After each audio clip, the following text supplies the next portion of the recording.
Assalamualaikum warahmatullahi wabarakatuh. Pada kesempatan kali ini kami akan mencoba menjelaskan beberapa komponen yang ada pada motherboard. Yang pertama itu ada soket CPU.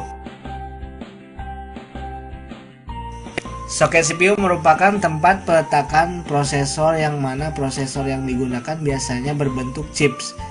Soket yang dipilih harus sesuai dengan CPU atau prosesor yang berada pada motherboard data yang dibeli atau dimiliki. Kemudian ada chipset. Chipset fungsinya adalah mengatur aliran data antar komponen yang terpasang pada motherboard. Dengan kata lain, chipset komputer berfungsi untuk pengatur lalu lintas aliran data pada komputer. Contohnya mengarahkan data dari CPU ke VGA card atau sistem memori. Chipset dalam motherboard ini memiliki satu not bridge. Chipset not bridge biasanya diletakkan berdekatan dengan prosesor. Chipset not bridge mengatur atau mengkoordinasikan aliran data dari prosesor dan RAM. Yang kedua, short bridge. Chipset ini berfungsi untuk mengatur atau mengkoordinasikan aliran data dari piranti input atau output, CI slot, USB, Ethernet, audio, hard disk, dan floppy disk. Ketika prosesor terbaru keluar, maka perusahaan akan mengalurkan chipset not secara bersamaan. Selanjutnya ada BIOS. BIOS merupakan mikroprosesor pada komputer yang digunakan untuk mengendalikan sistem komputer pada saat awal komputer dihidupkan. BIOS juga berfungsi sebagai pengatur aturan dasar terdapat dalam komputer seperti tanggal komputer, jam, memori penyimpanan komputer, proses saat komputer digunakan, atau simpelnya, BIOS berfungsi sebagai penguji perangkat keras yang terpasang. CMOS RAM. CMOS RAM merupakan sebuah baterai yang digunakan oleh BIOS untuk tetap aktif, meski tanpa aliran listrik. Di setiap motherboard terdapat satu baterai CMOS yang terpasang di tempatnya, dengan ciri berbentuk bulat pipih, sama seperti baterai yang digunakan pada jam tangan. Fungsi utama CMOS adalah untuk menyimpan masa komputer atau time setting, dan untuk menyimpan BIOS setting. Kemudian ada slot memori.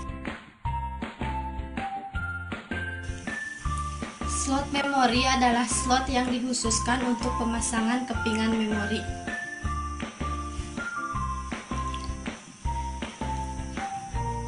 Selanjutnya ada port paralel. Port paralel bisa digunakan untuk hard disk atau optical disk, contohnya CD-ROM dan DVD-ROM. Port paralel biasanya ada dua, yaitu primary port dan secondary port, di mana satu port bisa digunakan untuk satu hard disk atau CD-ROM. Ada primary master sama primary slave, dan yang secondary juga sama. Selanjutnya ada SATA. SATA atau Serial Advanced Technology Attachment untuk mentransfer data antara motherboard dan penyimpanan data. Salah satu fungsinya adalah menghubungkan hard disk drive ke motherboard.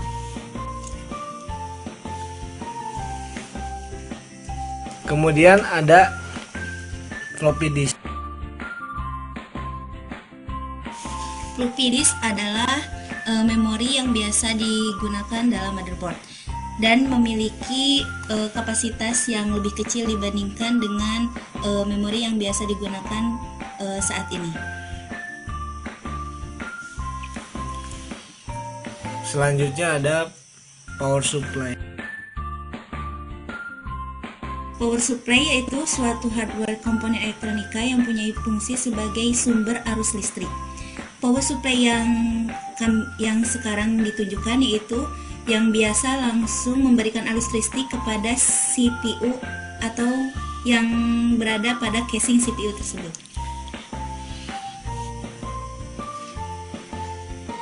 Nah, yang berukuran kecil ini yaitu power supply yang memberikan arus kepada heatsink, di mana heatsink tersebut digunakan sebagai kipas pendingin pada prosesor. Power supply yang ketiga ini yaitu penghantar arus listrik kepada prosesor itu sendiri.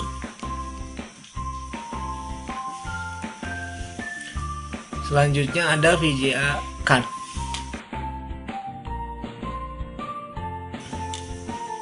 VGA card berfungsi untuk menerjemahkan atau mengubah sinyal digital dari komputer menjadi tampilan grafis pada layar monitor. Selanjutnya ada slot PCI.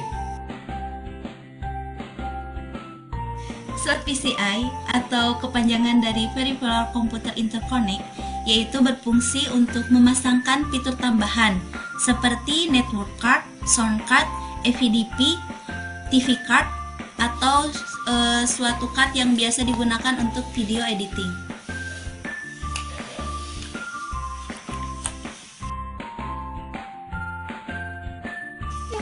Kemudian selanjutnya ada Slot untuk yang berwarna ungu itu biasanya digunakan untuk keyboard.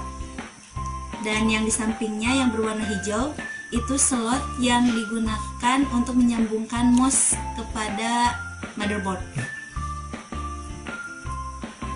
Yang berwarna biru itu biasanya digunakan untuk menyambungkan proyektor. Nah, yaitu biasa disebut dengan HDMI.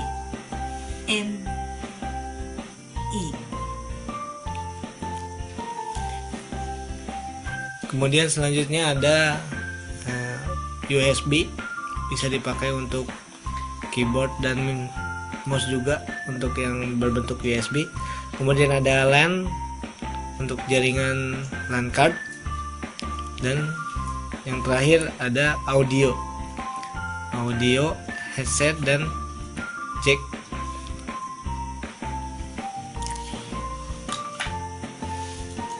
Demikian komponen-komponen yang berada pada motherboard. Terima kasih. Assalamualaikum warahmatullahi wabarakatuh.